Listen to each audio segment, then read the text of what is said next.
This project was made possible with support from California Humanities, a nonprofit partner of the National Endowment for the Humanities. Visit calhum.org. From KVPR in Fresno. On this week's The Other California, a fourth grader puts his youthful energy into the boxing ring. And then my dad's like, "You want to go to boxing on Monday? Teach you how to fight, but the thing is, if you come and learn how to fight, you can't fight in the streets." I'm like, all right. And looking back to a time when oil was king. It was a real gusher. It broke the top of the oil derrick and flowed down the hill, and it flowed for about a month. It's all about dreaming big as we head to the small rural town of Avenal in Kings County. I'm Alice Daniel, and this is El otro California. I live California, Chia. Si l'autre California. Nakatira ko sa kabilang California. Ви слухаєте інших каліфорнійців. I live in the other California. Avenal sits on a flat plain in the San Joaquin Valley, surrounded by the Kettleman Hills to the east and the Coastal Range to the west. It's small enough that there are no suburbs, no sprawl, just neighborhoods anchored by the main street, which is only a few blocks long, but pretty in an old-fashioned movie set kind of way. Iron lamppost on the sidewalks, a renovated Art Deco theater. But the action on this Tuesday night at 5:30 isn't here. It's a few blocks away, inside the King's Boxing Club, where a spirited vibe of discipline and determination mixes with a splash of, well, chaos. Jaylene Granados is diligently training at the punching bag before she moves on to weights. But earlier, she missed the daily run with the group. I needed to find my shoes because I lost them. This boxing club is free, funded by the Police Activities League, and open after school to give kids something to do. 2 very dedicated volunteers run it, and the gym has a little cachet. Olympic and professional boxer Jose Ramirez grew up in Avenal, and he cut his boxing teeth right here. Depending on the day, there might be 10 kids training or dozens. Sometimes even the younger siblings show up, like 5-year-old Rosa Marie Zavala, who walks around like she owns the place. Naturally, she finds my microphone interesting. She grabs it to tell me, I'm a boxer. Well, not quite yet, but probably soon. Rosa Marie trails her 10-year-old brother Jordan as he does his rounds. Everyone here seems serious enough about boxing, but Jordan is so serious, he never cracks a smile. I think I will become a professional boxer. I have the potential, and I'm just ready. You have to believe in yourself. You have to have faith. Right now, all his faith is going into the speed bag. He starts punching at a slow, rhythmic pace and quickly gets faster and faster. He says he wasn't always this smooth. The first time I did it, I didn't really know. And I would hit it once, and the second time I would hit it, I would miss. He says a coach showed him what to do. So I just practiced, and I got the rhythm that I was liking. That coach was volunteer Ray Knight. He's a retired chief warrant officer with the U.S. Army. He drives a white SUV with a huge red, white, and blue eagle painted on the hood. Okay, now bring it straight down. Up, push. Ray's not from Avenal, but he moved here 17 years ago when he fell in love with a local. He was a boxer in the Army, stationed in Germany, where he won a title of light middleweight champion in 1978. Now he spends hours every day at the gym helping out the kids. Right now, he's spotting Jordan on the bench press. All the way down, Push. 3. Ray turns his attention to another young boxer, and Jordan starts bench pressing by himself. Ray is a gentle coach, but he reacts quickly. I don't want you doing that by yourself, okay? Because if the weight's too heavy and you drop it on you, you're going to get severely injured. This kid, Jordan, he really wants to get better fast so he can do well in competitions. The boxing club participates in Olympic-style boxing tournaments in California and other states. The rounds are short, and kids wear headgear. A year ago, Jordan didn't know much about boxing. But then, something happened. Actually, why I came over here is a very weird story. A very weird story that starts with a party and an older kid, a 5th grader at the time, who just wouldn't leave Jordan and his brother alone. He went up to me and he pushed me. So I'm like, oh, he really wants to get hit. I hit him in the stomach and we left. In the car on the way home, Jordan's dad suggested he take up a new sport. And then my dad's like, want to go to boxing on Monday? Teach you how to fight, but the thing is, if you come and learn how to fight, you can't fight in the streets. I'm like, all right.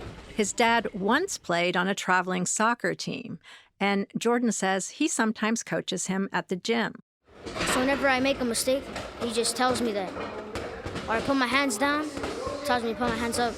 Jordan works out daily. Here's his schedule. So what I do my whole day is basically go to school, get picked up, chill out my house till I come over here. And when I come over here, whole different story. Work hard. Work hard. Jordan has a sparring partner at the gym. You've already met her. She's the one who couldn't find her running shoes, Jaylene. I do a jab, and then I move my feet, and then I do a hook into the stomach. Before Jaylene started boxing, she says she was really nervous about it. But now she loves the physicality of it. I just feel the punch going into my hand, and it's just like my strong hand is just going into the punch, and it just feels amazing to me. Jaylene says the boxing club was not what she expected. Wow, the ring is very big. When I first came in, I thought it was just gonna be bags and that's it. But and then I saw the ring and I was just like, wow, that's big. She says boxing has improved many things in her life. She feels healthier, and hitting a punching bag calms her down, she says. She gets her anger out. It's not like a devil kind of anger. It's just an anger like most people have. And no medicine ball, all hand weights. Michael Trejo is the other volunteer coach who shows up every day to work with the kids, including 2 of his own. Let's go, pick it up. He says the boxing club opens doors in surprising ways. Some of these kids get to go to places that, some kids never even been out of Avenal. I've gone to just local towns 30 miles away, and I had a kid that never been out of Avenal, not even to go out to eat. And we finally convinced his mother to let him out, and he was blown away. Now he's in the Army. There's also the excitement of being able to spar with kids from a big city like LA. So many kids here can't even imagine doing such a thing. And yet, they do.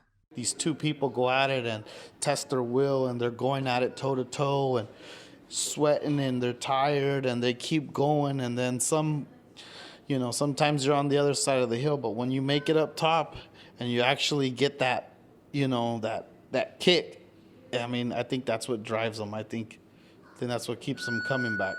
One kid from the gym recently won the champion silver belt title at the Nationals in the middleweight class. Boxing takes grit, Trejo says. It's hard work, and that's what makes it so great. Because, how many people do you know that play basketball?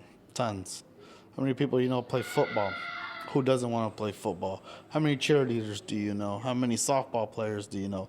But how many boxers do you know? He makes a good point. How many boxers do you know? I didn't know any until I got a chance to hang out here at the King's Boxing Club.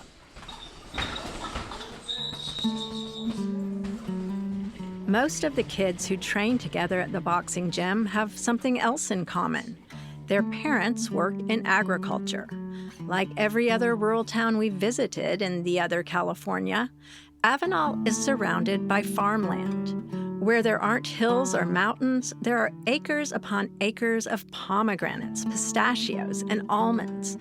You've probably heard of Palm Wonderful pomegranate juice or Wonderful pistachios. Well, many people in Avenal work for the Wonderful Company, run by LA billionaires Stuart and Linda Resnick. You can see their stamp on the town right next to the boxing gym, where there's an outdoor exercise park called the Wonderful Fitness Court. The name Avenal comes from the Spanish word avena, which means oats. Spanish explorers came into the valley in the early 1800s. Cheryl Tuttle, a volunteer at the Avenal Historical Museum, says they described the area like this. Wild oats grew here as thick as the hair on a man's arm. That is a strange simile, and the image of a man with arm hair like wild oats is one that I can't get out of my head. If you come into town from the east through the Kettleman Hills, you won't see wild oats as thick as hair on a man's arm anymore, but you will notice a few oil derricks. Avenal used to be an oil town. Its heyday started in 1928, the evening of October 5th, to be exact. That's when oil drillers finally hit black gold. It was a real gusher. It broke the top of the oil derrick and flowed down the hill, and it flowed for about a month. Cheryl says that well was called Elliott No. 1, and with the discovery of oil, Avenal became a boom town. A 2-room schoolhouse was moved from Coalinga, some 20 miles away. The wooden building still stands and is used as the Avenal Recreation Center. But the oil boom ended in the late 1950s with the intrusion of salt water into the oil reservoir. Decades later, to boost the economy, the community actually pushed for a state prison to be built. It opened in 1987 on Route 33, 3 miles from town. With the prison, the population of Avenal is around 13,000. From the museum, I follow Cheryl to City Hall, where she introduces me to several people, including the past city manager, Melissa Witten, who happens to be in town. She grew up here, but now lives about 40 minutes away in much larger Hanford. I ask her what she would say about her hometown to someone who had never been here. How would you describe it? Without crying? Oh dear. It's a magical place. It is definitely the star of the West Side. She is homesick.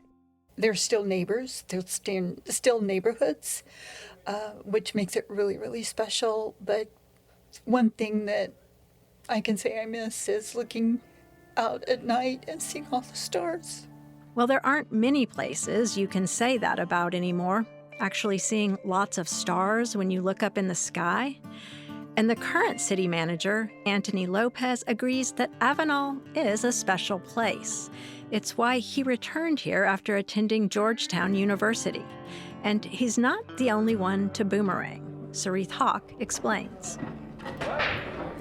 The inside of the Veterans Memorial Hall echoes with the crack of pool balls. Groups of players are clustered around billiard tables, pool cues in hand. In another corner, a caller leads a game of loteria, or Mexican bingo, as players stare intently at the colorful cards in front of them.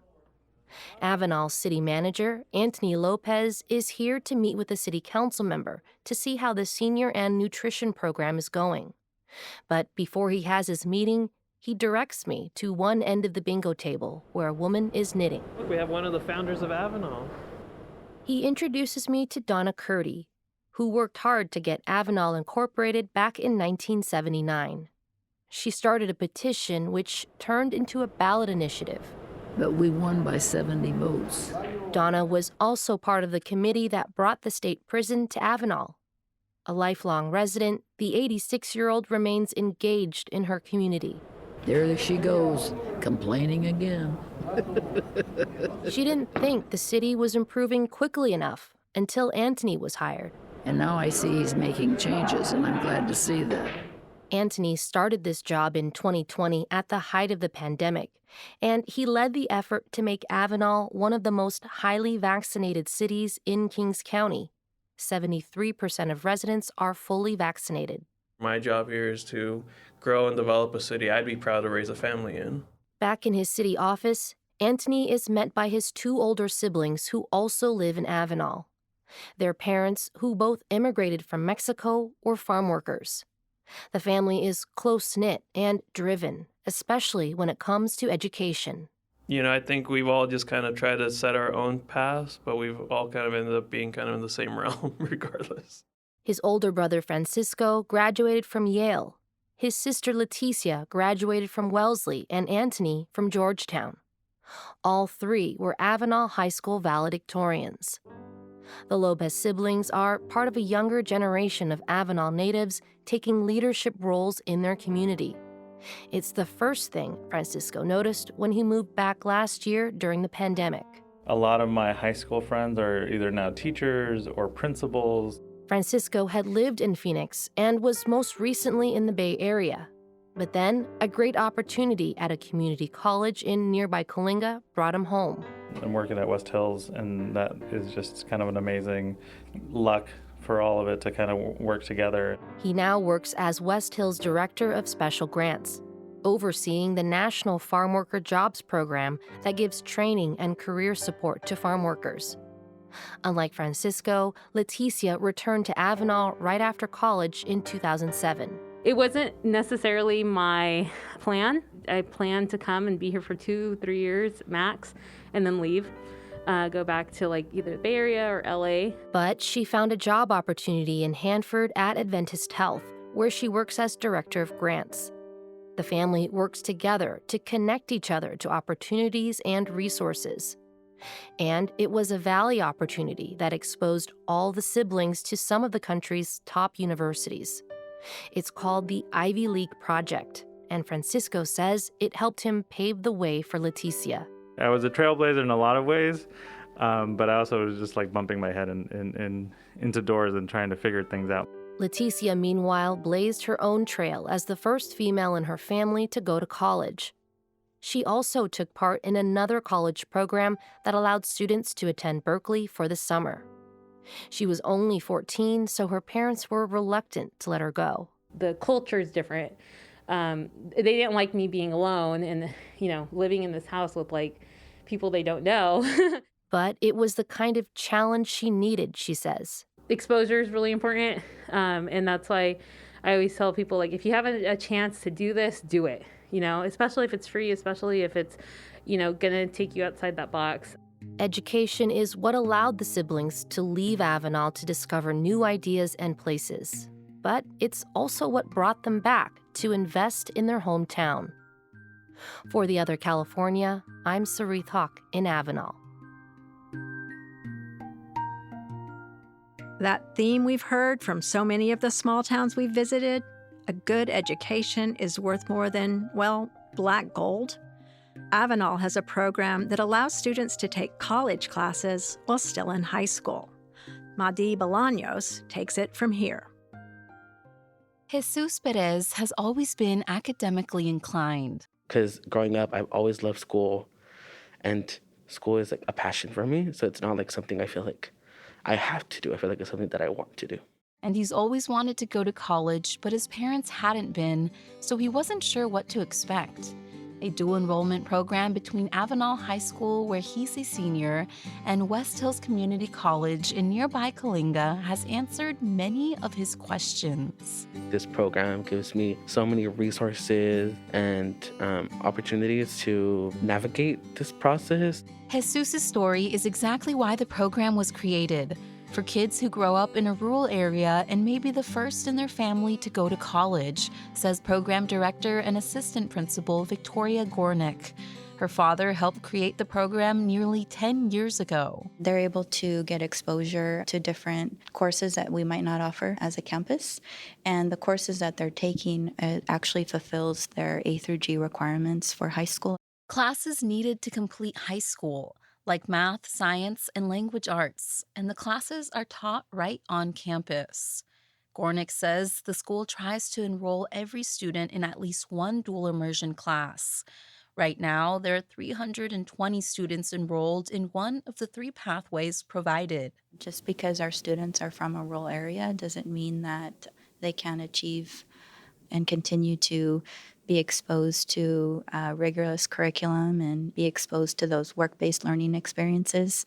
There are 3 tracks students can take. One leads to a possible apprenticeship with the wonderful company. Another allows students to take a year of college classes before they leave high school. And the most rigorous pathway is the plant science AA degree. That's the one 16-year-old Emilio Nunez is doing. The junior started the program the summer before his freshman year and takes classes year-round. He also works in the fields to make some extra cash. I work with my mom, so it's kind of fine. I like helping her out at work as much as I can. So there's some times when I'm finished with my side of my row of the grapes, and I kind of go over there and help her out as well. Emilio's parents immigrated from Mexico over 20 years ago, and they're both farm workers. His dad is a foreman and his mom works seasonally, but Emilio says that life is too hard. It's really exhausting because the heat really bothers me.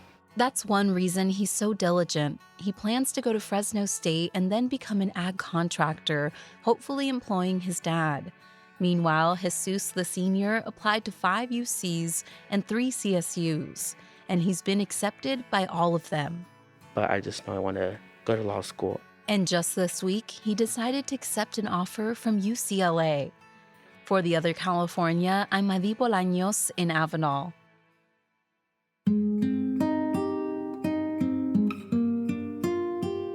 And that's The Other California. Next week, we take a break from visiting small towns to talk to a writer who knows the San Joaquin Valley as well as anyone. Mark Arax, the author of several books, including The Dreamt Land, Chasing Water and Dust Across California. This episode was produced by me, Alice Daniel, mixing and sound design by Rob Spate, with editorial help from Polly Stryker, web support from Alex Burke, technical support from Don Weaver. Joe Moore is our president and general manager. Special thanks to the KVPR news team, Madi Bolaños, Sarith Hawk, Carrie Klein, and Kathleen Schock, and musician Omar Nure. You've been listening to The Other California.